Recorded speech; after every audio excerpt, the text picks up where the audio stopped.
an Unspoiled Network podcast.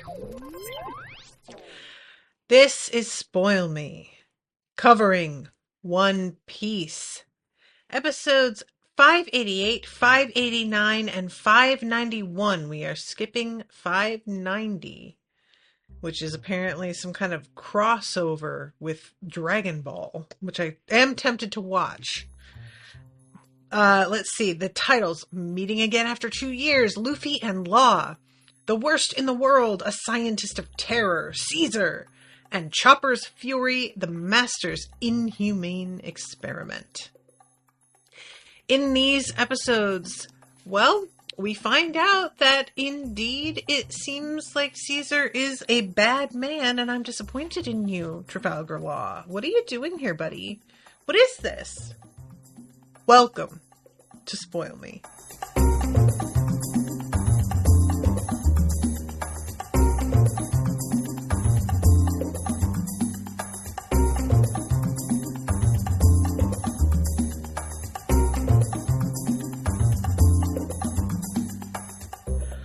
Welcome to the show, everyone. I am Natasha.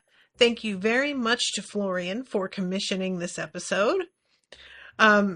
Y'all, this was like...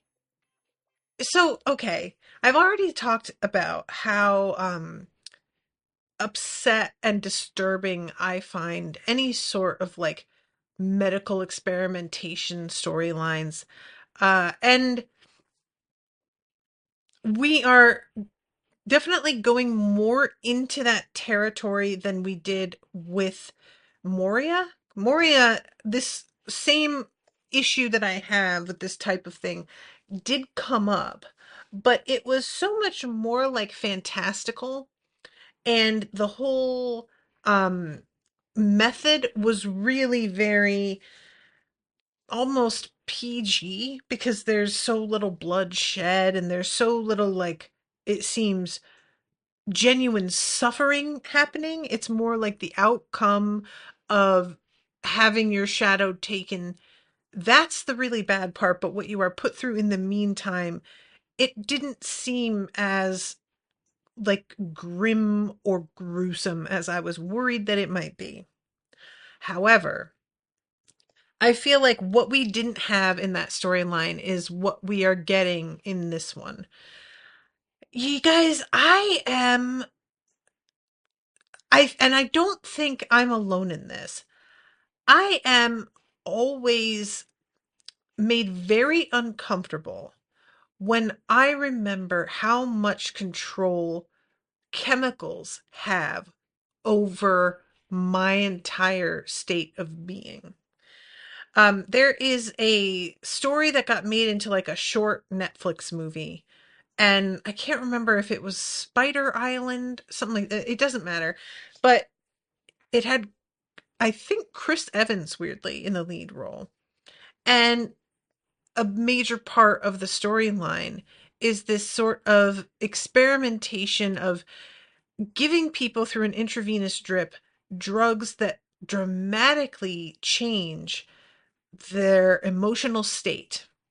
And you can make people fall in love with each other or suddenly lust tremendously after each other to the point that they can't control themselves.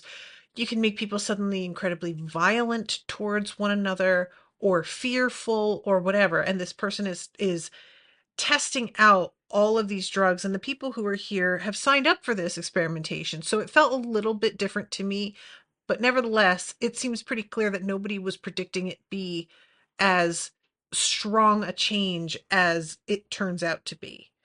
So that was something that kept occurring to me in this, because jumping ahead, in the last of the 3 episodes here, we eventually find out that the children have been purposefully addicted to a stimulant, and it has been given to them every day so that, my assumption is, if they leave, they escape, the symptoms will be such that not only will they want to come back and get the drug that makes them feel better, but they will also have a possibly believe the story that they have been told of how they are sick and they were brought here as like a means of healing them, because the kids here, it seems pretty clear, not only they but also Brownbeard, they're buying into this whole thing, that this is actually, oh, see, we are sick, he was telling the truth. And I can understand, especially with Brownbeard, it's very clear that this, like, kind of cult like figure that Caesar has made himself into, uh it really would be difficult for people who have seen him this way for so long to turn a corner and realize that the dude is up to no good. But guys, this is something that I think I have such a strong reaction to, on top of the medical experimentation thing and the like creepiness of the type of person you would have to be to do this. That's like my number one part of it is Cesar Clown is listening through the door to somebody who is experiencing these horrifically painful symptoms at one point. It's the second of the two episodes. And is like smirking to himself and very like casually asking questions about how the guy is feeling. Do you also have headaches? This person is suffering terribly, and Caesar is not moved by it in any way. And that is part of what has always made me so creeped out, is the, to me, it's a really unfortunate realization as I get older, the number of drugs that I take that are hugely helpful to me, and the way that they are a direct result of experimentation by people who do not have the same kind of empathy that I have. I recognize that to a degree, we do need those people, but there's a part of me that sort of feels guilty for like profiting, so to speak, by getting like a drug that helps me off of the suffering of other people or other animals. It makes me really uncomfortable to consider. And like I said, I know that a lot of the time, these sorts of like testing and like the people who care for the animals actually can have a lot of empathy and are very careful about it, but not always. And that I recognize that the medical field does tend to attract people who have lower empathy. It's like one of like the top three career paths for people who have more like sociopathic tendencies. Um, so already Caesar Clown is like somebody that I feel afraid of, because he just doesn't have a line where I have a line, and seems to really think that any knowledge that he gains from whatever he does is worth whatever it is that he sacrificed, which we eventually find out this whole island had been this like really lush sort of paradise, and he destroyed it, and he doesn't even consider it a failure, because in his mind he just proved that he has this like incredible power over life and death.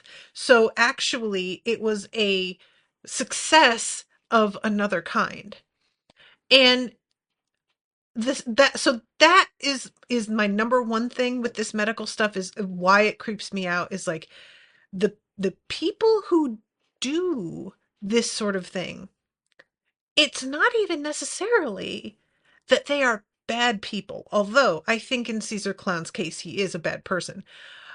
But I think that a lot of times they are people who are genuinely trying to make the world a better place overall, and they just have the ability to set their empathy aside and see the big picture and focus on that at the expense of whatever is uncomfortable in their immediate surroundings or circumstances, in a way that, like I said, I think is necessary, but also makes me really, really uncomfortable. And I think back to the ways that we used to like treat people who had mental illness, or disabilities. and how they underwent some horrific things, and that a lot of the time the people doing those terrible things to them thought they were doing the right thing. And something about people being under the impression that what they are doing is correct morally is much scarier to me than somebody who is doing a thing because they know it's wrong and that's what they like about it. Does that make sense? Like, a person who is a sadist and is like, I like seeing you in pain, that is very frightening. But there is a certain distance from that that I can have where, like, not many people are like that. We can all agree that that's a bad person. People who are doing things that I find horrible, but who really are trying to help and think they're acting morally correct. How do you, like, argue with that? How do you cope with it? How do you defend yourself against it, you know? So then the second thing, like I started off saying, is the effect that chemicals can have on who we are as people. Always, I find really like uncomfortable. I It's part of the reason growing up, both of my parents were addicts, and one of my parents was actually a dealer. My father dealt cocaine. Both him and my mother used cocaine. And I saw my father OD when I was very young. And so I had it in my consciousness how much that kind of drug can take over your life and make you live in a way that objectively, if you stepped back, you would not want to be living this way.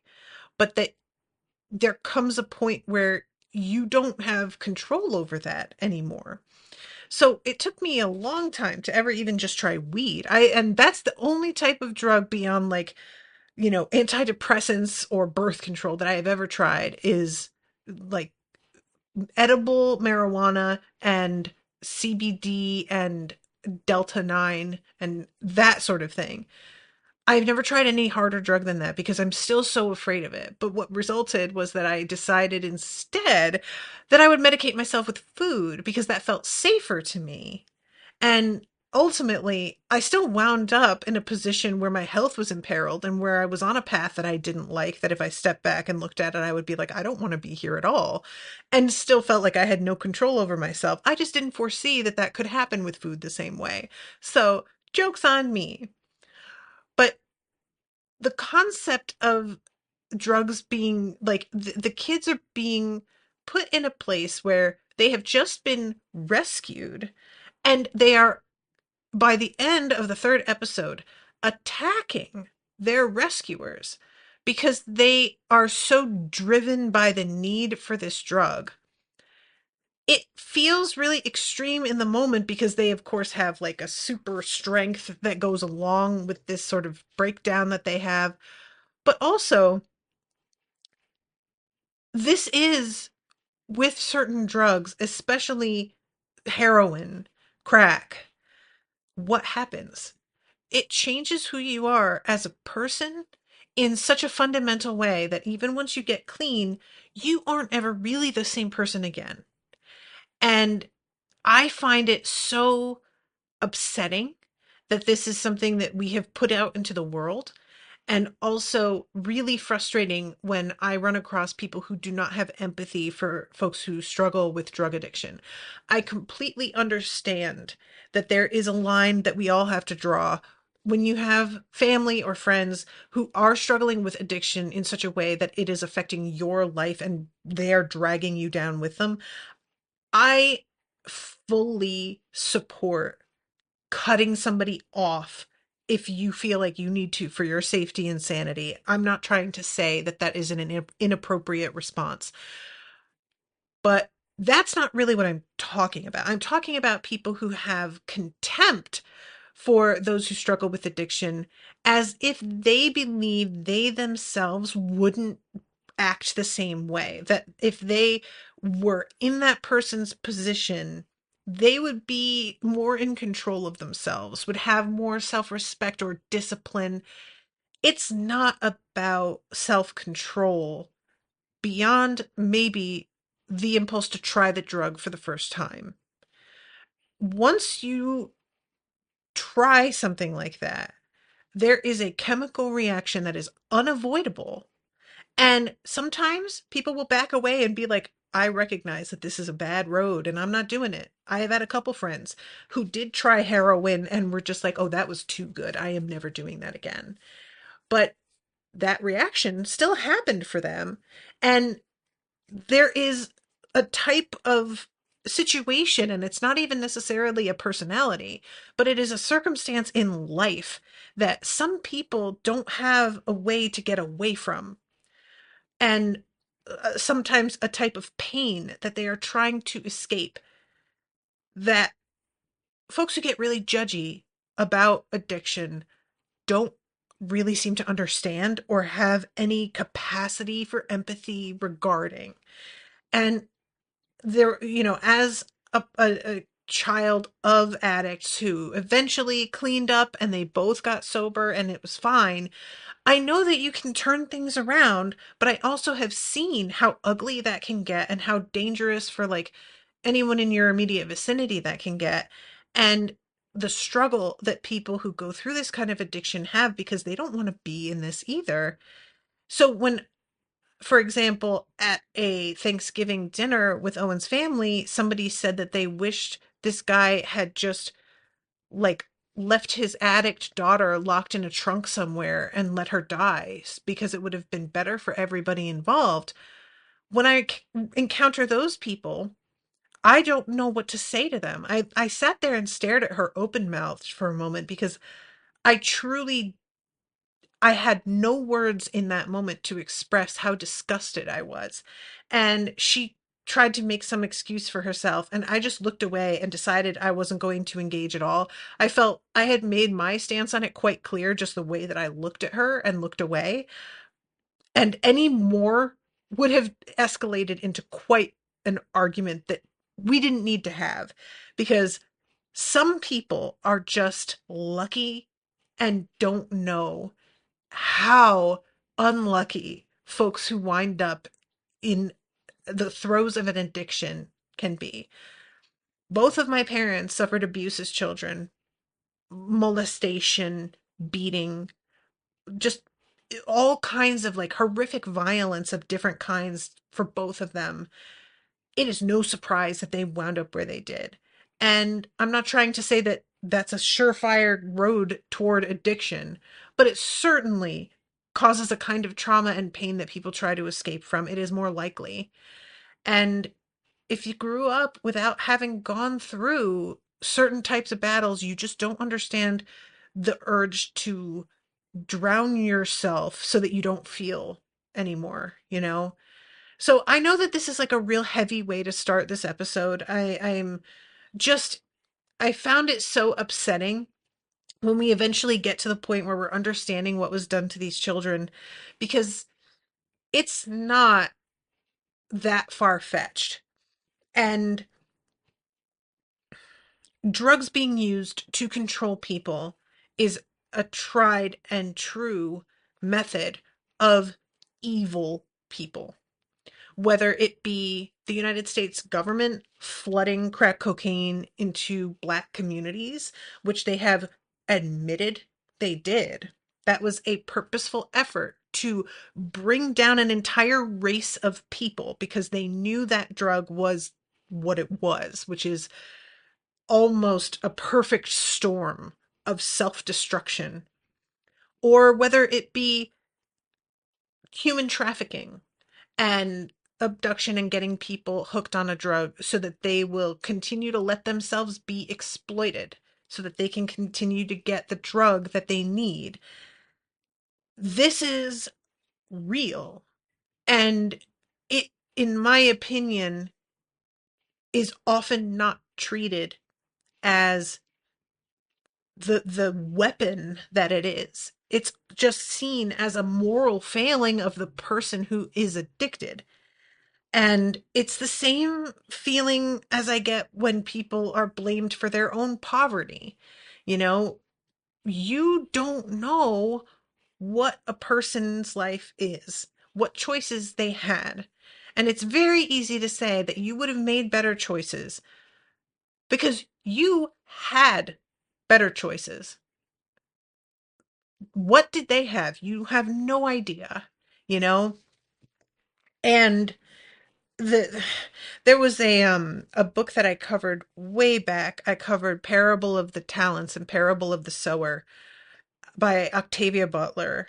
And the second book was so disturbing to me because of a description of drug use that was used to keep basically slaves in line, that they were fitted with collars that could inject them with something that caused pain if they disobeyed, or could inject them with something that caused intense pleasure if they were behaving in a way their owner wanted, so that they would continue to try and please their owner even more in order to get hits of the drug, which that thought of being driven to try to please a person who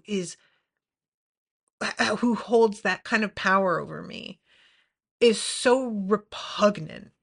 But also, I know very immediately possible in our present, even though that series is set in the future, that is something that is accomplished now.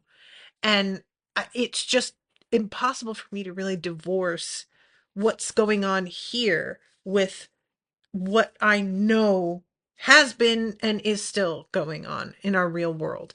And the it was sort of interesting to me that we're getting into this thing with this addiction with the children and these what do you call it, the stimulants, because we just got off of this whole thing with Horty taking the drugs that made him stronger and more powerful and yada yada. And despite the fact that they all become withered and it seems to have eaten away at their lives, by the time we see them later they have aged dramatically. It doesn't seem like they were desperate for more of the drug. There was no real withdrawal in terms of um, a mental desperation. They clearly like would want more of the drug to pump themselves up again. I don't know whether that would have worked. You know, by the time Horty and his friends are in jail and they have withered to old men, it's possible that even if they were given another dose, it would have no effect on them, or it would have a much more muted effect because of the way that they had aged. But I was sort of wondering if we were going to get anything that was a little bit more specific about how addiction works, because it didn't feel in that storyline that Horty was going after more drug because he just desperately needed it. Exactly. Like they do have some moments of him being weaker and wanting more of it, but it wasn't like a compulsion. It felt much more like I need my strength back because I have to keep going with this takeover. Like the drug was a means to an end. The drug was not the end itself. So I think it's really interesting that now we are getting into a storyline that has to do with like a very specific type of addiction. And I don't think it's an accident that Oda has made the victims of this children, because it's a lot easier for people to have sympathy with little kids who have been fed a drug against their will and without their knowledge and been put in a position of becoming addicted than it is to sympathize with somebody who took a drug to gain power and wound up addicted in a way that they weren't expecting. So it almost feels like Horty's storyline gave Oda an idea, and then he realized that like Horty and his friends were not the proper storyline to use to demonstrate the point he came up with. So he decided to sort of set up a second thing and have it be a whole new approach so that he could explore this kind of chemical addiction without the judgment that we would ascribe to villains. You know, innocent children, it's just a completely different ball game. So, yeah, this is just a really sad, like, we still don't really know what it is that the kids are, how they're being experimented on, because it doesn't seem to me that the stimulant itself is the experiment. It seems like the stimulant is the means to control the children, and that eventually we, you know, like we have them try to run away, or we have them who knows what, and we have this drug in place that we know they're going to need more of. So it winds up in like becoming a kind of experiment, but that wasn't the point. And I don't know what it could be. Like, one of the little girls says, we used to all be normal sized. So evidently, the experimentation must have to do with making them bigger, but I don't really know how, like, to what end, I guess. You know, is it just for so that you can have giants to order for a private army or something? Um, by the end of these episodes, we come across a giant footprint in the ground, which leads me to believe that there are some children who grew up and are somewhere on this island, giant sized. And have they just been like let free?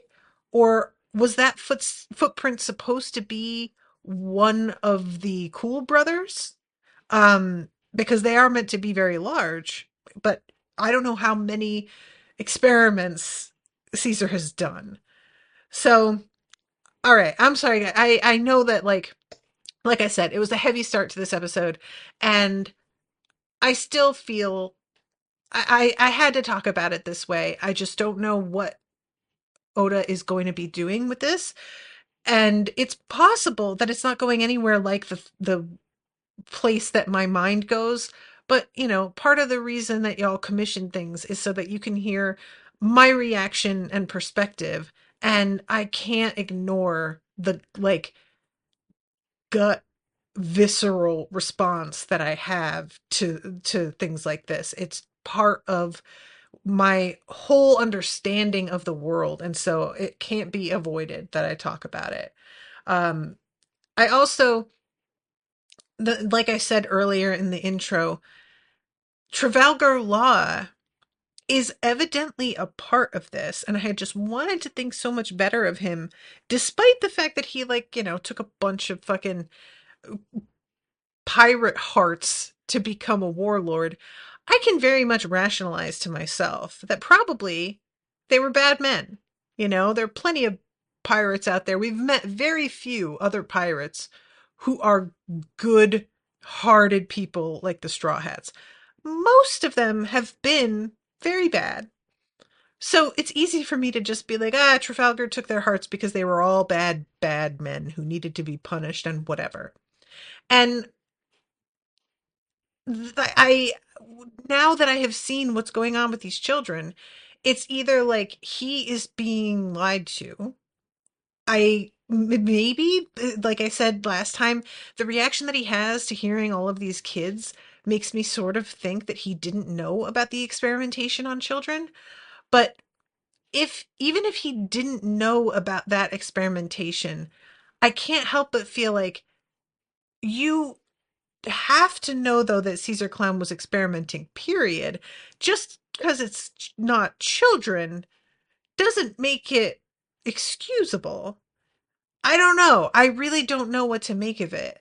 Um, and also the fact that, like, so he stole the hearts of a bunch of pirates, but from what we see with Smoker later on, they're okay, probably, out there functioning in the world with their just weird cube hole in their chest from where he took the heart away. It doesn't seem like they actually stop you from functioning or kill you or anything like that.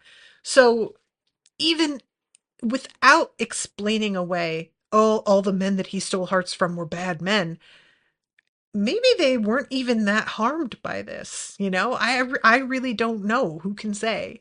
Maybe we'll run into one of them eventually and find out. Um, so all right, let's the moment that Luffy sees Trafalgar Law, he calls him Traffy, which I don't remember if that was a thing before, but you guys, that cracked me up so bad. And as far as Luffy is concerned, he doesn't seem to care at all what side Trafalgar Law is on at the present. He is much more coming at this from the angle of, I owe you because you saved my life. Regardless of what you're doing now, that is a debt that I can't just, you know, ignore. And so, whatever it is that Trafalgar is going to ask from Luffy, I guess Luffy is going to give him, unless it, like, probably involves harming the children. I just feel very uncomfortable with not knowing where Trafalgar fits in all of this, with the fact that Luffy feels indebted to him. It's just really like red flaggy for me right now. Of just, hey, Luffy, maybe don't tell him how much you owe him and stuff repeatedly yet until we're more certain what he feels about this situation and how involved he is. Um, Also, I will admit, because I have a really hard time keeping track of a lot of this stuff, guys, that Trafalgar Law being a warlord, I guess, was supposed to be like a bit of a shock that in the past 2 years, this is a new development. I'll be real honest with you guys and tell you that I had no memory of the fact that he wasn't already a warlord. I could have sworn that he was. And I think that there's just a place that I put kind of higher level players in the game. And warlord, I forget, is like a specific ranking within the function of the government and the Marines. And so I think of warlord as just being, you have a certain power level, or you know you have a certain influence or whatever. And I forget that it's like, no, you actually had to be approved by the Marines and get clearance, essentially. So apparently this is new, but like I said, I just want to be very upfront with you guys and not pretend that I realized this was new. Um so eventually Tashigi is like running over to Smoker, who is collapsed on the ground. Smoker is really out for a few minutes, and I was starting to doubt my assertions from the previous episode that he was likely going to be okay, and started to wonder, like, oh, really? Is this what we're doing? Like, is he actually hurt? But no, not only is he evidently not hurt, but what what Trafalgar Law does, he does a scramble between Tashigi and Smoker. Now, y'all, I really need Oda to answer for some things here. I am so sorry, but it feels like the shambles is just an excuse to linger on the titties of the female characters. We have got Sanji in Nami's body, so he is just constantly exposing her and agreeing with Brooke to show her panties and take pictures in the mirror. He's talking about how like they need to find some place with a camera. It's so creepy. And then we have Smoker, who he himself just sits around with his fucking like jacket undone. So once he is in Tashigi's body, he just does the same thing. And it doesn't matter that she's got titties on display. And she doesn't seem to object to it either, which I did find interesting. Like Nami, every time Sanji tries something, she is hyper aware of the fact that he is crossing a line and violating her privacy. But Tashigi doesn't really seem to take issue with Smoker. And even when all of the men are like lusting after her and being like, this is so uncomfortable, but also I like it, both she and Smoker are just yelling at them to focus, but she doesn't seem upset at the exposure of her body. It's more just the fact that the men are so distracted by it. I just I was really you guys, I was really looking forward to just the bit with people being in different bodies and seeing them behave weirdly. And now I sort of have to walk back my delight in this plot device because it feels now like we've got just an excuse to expose the bodies of female characters. And when Smoker is on camera, the way that it lingers on the titties for a long time while he is talking, it was really unconscionable. Like, come now. I, I'm, I'm there comes a point where it's like, is this allowed? Like, how is this a children's show? I know it's not strictly children, but you know what I'm saying? Like, this is starting to veer into a territory that I think we might need to recheck that rating. So anyway, I just had to address that because with Sanji being in Nami's body, I was already kind of feeling a way about this. And then when it was like we were doing a similar thing with Tashigi, I got very irritated. It's just a different tone because it's not a purposeful thing on Smoker's behalf, but it's also bizarre that she doesn't ask him to not do this. I can't help but feel we can't have Tashigi put up an argument about it with him because if she did, Smoker is the type that I think would acknowledge that maybe this was not okay. That maybe he would understand why she's uncomfortable. But as long as she doesn't object personally, and as long as it's just the men who are distracted by these titties, then it's fine and he can just yell at the men and it's not something that he himself needs to do anything about. Really, really weird dynamic on that. Um, so let's see. Uh, I'm trying to jump ahead here because there's a lot of like that sort of business going on that I feel like I can skip over pretty easily. Um, oh, right. We also find out eventually that our samurai friend is a devil fruit eater and can apparently like make clothing appear. This was a very I don't know what to think of this because he doesn't exactly say it's only clothing. He says, one day I ate a fruit, an unusual one, and since then I have been able to disguise myself and others as I please. I know little of foreign clothing. I hope this will suffice. Also, due to the nature of the magic, the clothes will disappear once you remove them. So, saying that I can disguise myself and others, that's a very specific statement, um, which feels like almost Mr. Two more than anything. And I don't think that it's supposed to be. I think the disguise is really meant to be a literal physical disguise and not an actual transformation of people's features. But I just wanted to mention that that is a vague enough description that potentially there are other things that he could pull out of his hat that we won't be ready for. And I am really curious about that. But yeah, so, and it takes him like so long to actually do this, despite the fact that they're out here freezing their nuts off and like they're in the, trying to eventually somebody asks him like, what the fuck? And he admits yet again, I just wanted to see Nami's titties. I couldn't bear to cover them up. Oh my God, y'all. Please, somebody come and tell me that things of this nature eventually calm down a little bit.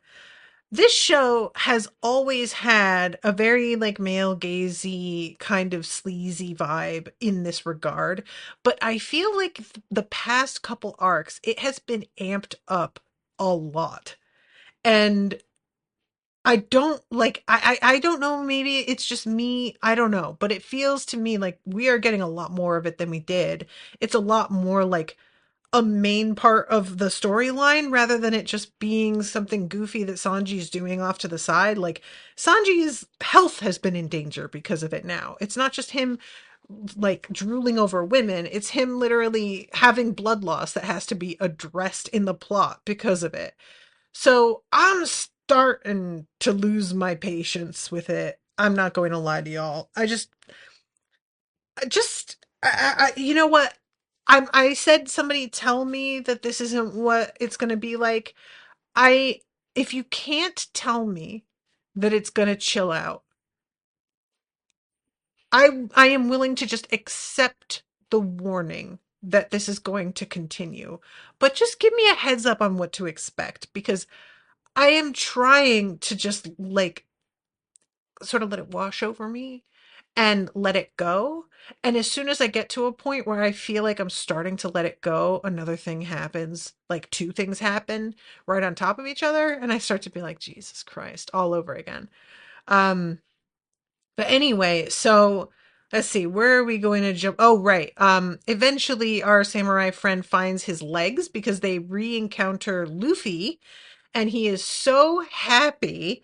And once he finds out that Brooke has run across his torso, he runs off. And this is what leads to our group getting split up yet again because Sanji feels responsible for this guy and knows he has no way to defend himself. So if he comes up against any dangerous creature out there, he doesn't have arms to hold a sword. There's nothing to be done. He's only going to be able to run away. So Sanji and Brooke head out and eventually Nami chimes in and she says that somebody else has to go with. I can't even remember now who she says, but it's clear that she does not trust uh Sanji and Brooke alone together with her body. She does not like this development at all. Um, oh right, she sends Zoro because if Zoro and Sanji are fighting and arguing, they will be too distracted to worry about her body. And actually, that was a pretty good thought. I thought that was a smart way of dealing with it, as much as she can deal with it. But I'm sorry I'm jumping around so much, you guys, but like I have touched on a lot of the thing because like so much of these three episodes is like repeated issues or conversations about the body switches, people's reactions to that, like the stories about what's going on with the master. So we're going to like talk about that next because Brownbeard, who is really feeling a way about being used as a horse, essentially, um, he tells all of the Straw Hats the story of everybody like suffering from this toxic gas and how Caesar came in, was able to get rid of the gas and also give medicine to people who were suffering from it and save them and how much everybody owes them. And he is attributing the explosion that happened that caused this whole island to just get, I don't know what how to like decimated. No, that means something specific with 10% or something. But it doesn't like get vaporized, you know. It's all the life on it almost. But I don't really know how to describe it, but the explosion itself, he is saying that was Dr. Vegapunk, and that the master then came in and began to help everybody. And I couldn't help at the time think like, where did he come from though? How do you know he didn't do it? And once we're back with Cesar Clown, it's clear that explosion was him. And so basically Brownbeard is giving him credit for healing people who are suffering because of something he also did, which that it's the sort of thing that like you run across on Twitter or some other cesspool social media site where men will try and act like women should be grateful that they gave us the right to vote. And it's like, y'all took it. What do you mean? We had to fight to get it back. You didn't give it to us out of the generosity of your hearts. You took it unfairly. And then after years of struggle and oppression, grudgingly allowed us to vote despite trying to keep it from us. You don't get credit for that. And so that was sort of what I was feeling with Brownbeard. Is like he is out here just being like, oh, look at this wonderful man and all the great things that he did. And even after everything with like the children's reaction to having the withdrawals, he is still not willing to believe that the master, as he calls him, did anything wrong. He is really buying into the idea that this has got to be just a misunderstanding, that this is a drug they were being given to keep them from being ill. Like he told them they are sick, and see, this is just proof of that. But he isn't asking any further questions about where Cesar Clown came from. Why did he find this island and decide to help? Where was he before this? It's all being blamed on Dr. Vegapunk, who I think the story is supposed to be that like Vegapunk was killed due to this failed experiment. And we keep running across these weird places where Vegapunk has been and then left behind like a very sort of strange situation, laboratory, whatever. And I keep assuming that Vegapunk is dead, and then we go on to another location where he has also been. So my assumption now has to be that Vegapunk is indeed alive and that we're going to meet him eventually. We're going to come across him. But I really don't know what to expect because you guys know that, like, at first when I saw Caesar Clown, I kind of thought he was Vegapunk, that something happened to him as a result of a failed experiment. And once we start the story about the explosion, I started to again think, is Caesar Clown Vegapunk? Is it a different name for the same person after he has gone through this like terrible thing with this experiment that changed his body into this weird flame? Is he now going by a new name because he has sort of lost his sense of self? But it doesn't seem like that's the case. It seems like they are two distinctly different people. And we even see later on that Caesar Clown has got sort of a human form. So it's more and more likely that instead of him just being in this weird flame body, he is actually one of the Logia type uh devil fruit eaters and can transform into this, you know, sort of cloud like thing, or he can have a regular body and regular, like, because he'll turn, he's still got like bits of himself sort of floating out, but he has got black hair and this weird white face with a wide mouth that was it's really like kind of Joker-ish, and he has hands with gloves. I'm not sure if the gloves are a permanent thing or if it is, supposed to be part of him being in this laboratory.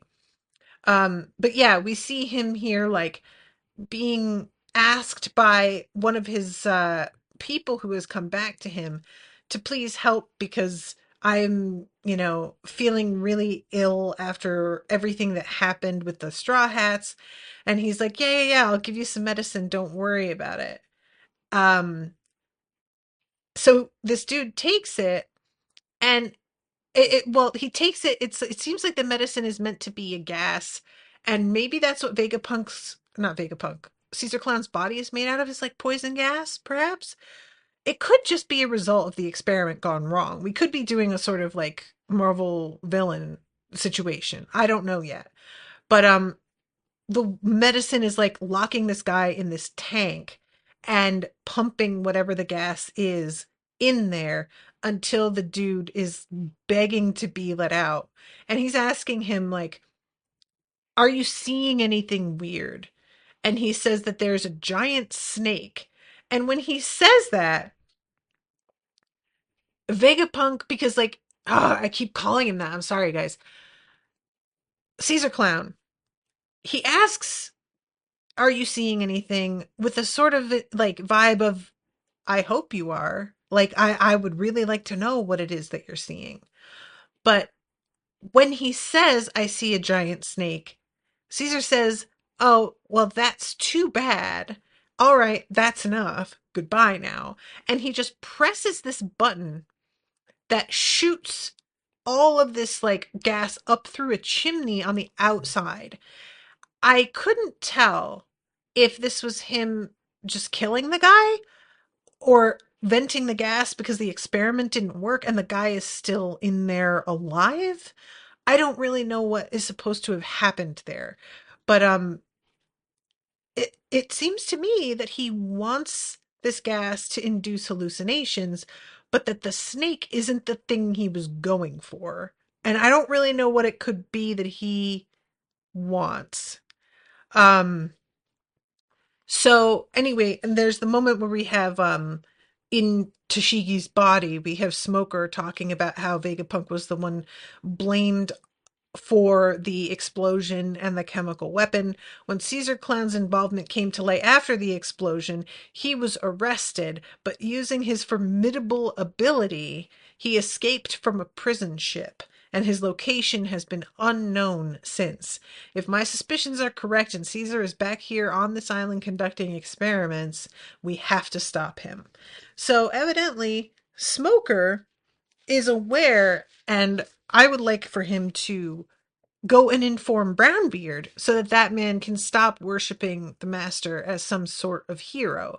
And it's so funny to me the way that this is like set up, because when Brownbeard tells the story to the Straw Hats of like the way that Caesar Clown showed up, they immediately just begin to fawn over the master and sing his praises instantly and be like, what an amazing man.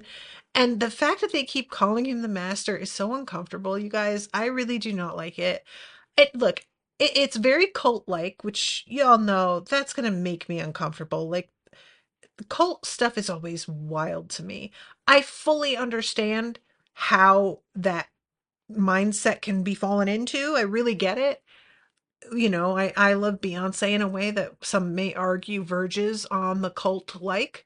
Um, but it is weird how immediately they all are just like, oh, obviously, this dude is some saint like savior.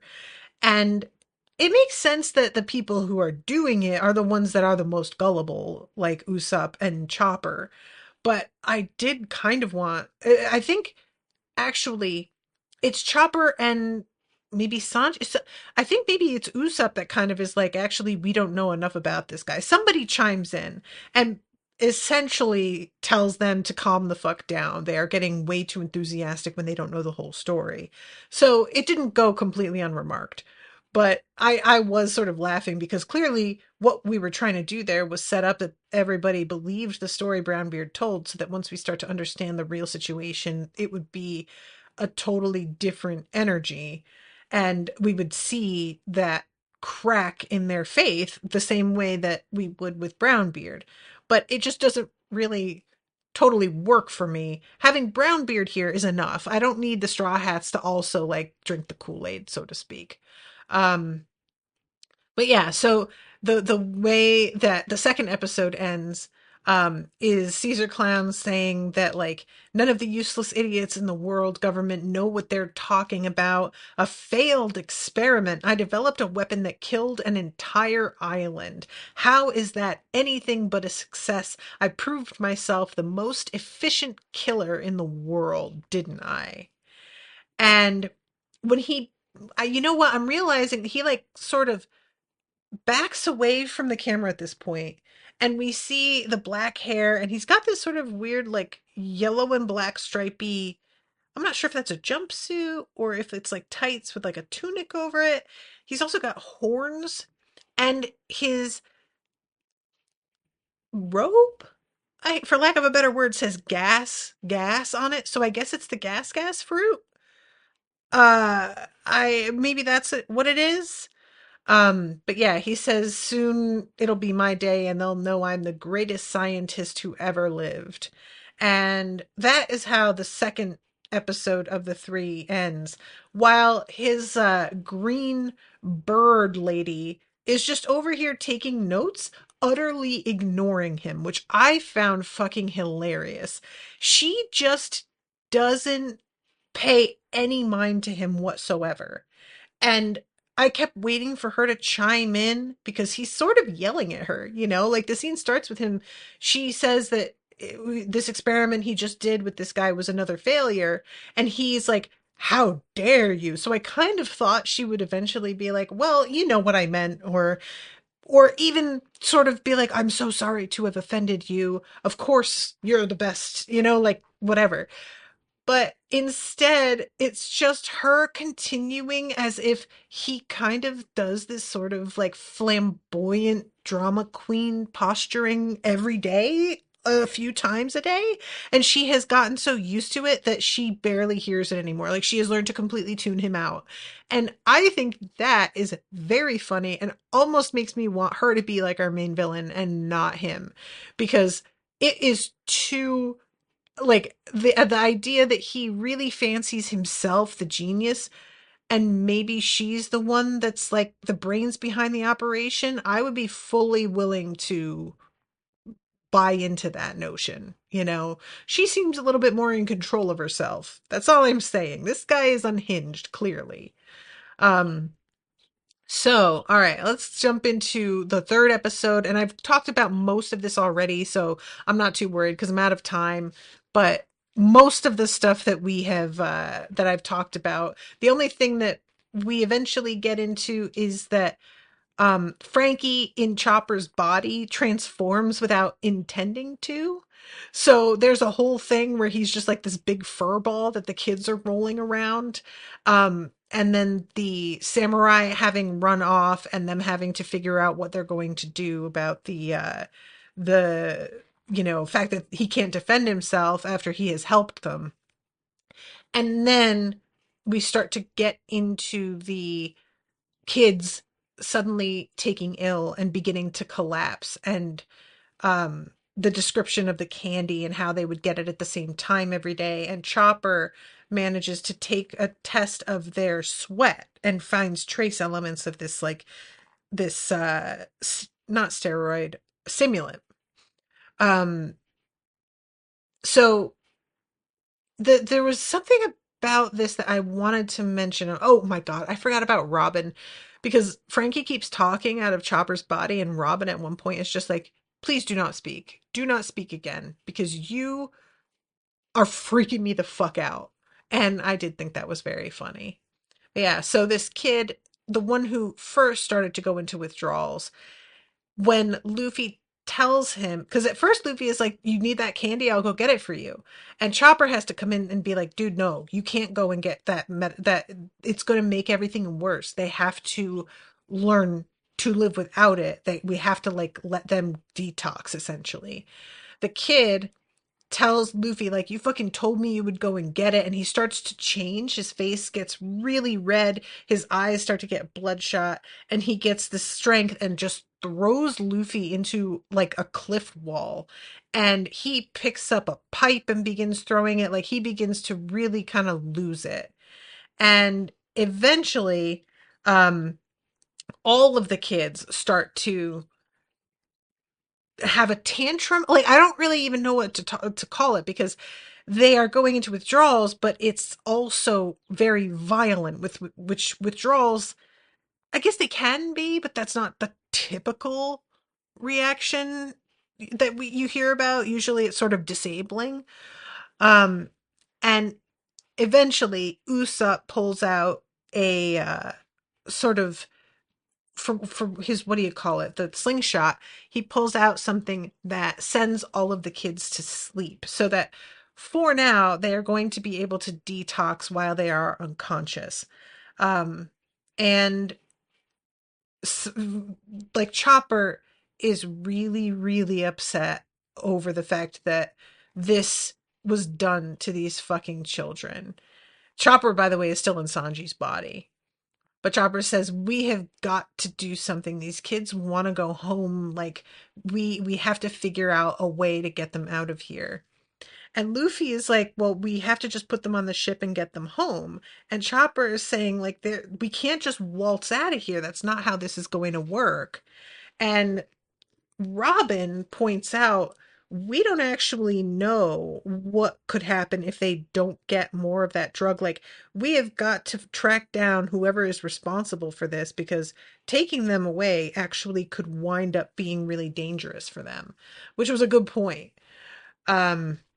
So the episode ends with Brownbeard thinking like, I still believe in you, Master, with Sanji, Zoro, and Brook going to try and rescue the samurai and help him, and with Cesar Clown like crowing over like the heart that um oh my god, Trafalgar brought him. He is so excited to have it. Again, Trafalgar, what are you doing? What are you doing? Like, even if you don't know about the children, you're handing this fucking psycho this guy's heart. What do you think he's gonna do with it? And Caesar says, I have a plan to get rid of the Straw Hats and retrieve the children. Watch, those brats will beg to come back. We won't even have to lift a finger. You'll see. And Law just says, huh? And I was like, oh, come on, dude. Really? This is the extent? He says, it might be overkill, but I am sending the Snow Mountain assassins after the crew. And it says in the subtitles, the Snow Mountain, my loyal minions, the Yeti Cool Brothers. And we don't actually see their faces. We just sort of see like the silhouette from behind, and then eventually we get a color look at them, but it's still from behind, and they just have like a lot of white fur going on. And they're talking about how easy it will be to deal with the rest of the Straw Hats. And we see Brook, Nami, and Sanji all, or no, Brook, Sanji, and Zoro. Sorry, I'm getting Nami and Sanji confused because of the body switch. They're already knocked out on the ground. And the brothers are like, yeah, we'll be able to handle them, no problem. And we'll do it in a cool way. He says we'll do it in a cool way. And I fell out laughing so loud, you guys. I don't know why that got me so hard, but it was just such a funny way to say it. So literally, it felt like a 6-year-old, you know? I really enjoyed that. So anyway, okay, I have to wrap this one up. I'm over time, but I enjoy these. I just this storyline is kind of disturbing, you guys. It really is. So I hope we get some things resolved soon. All right, thank you again to everybody for listening, and until next time, toodaloo, motherfuckers.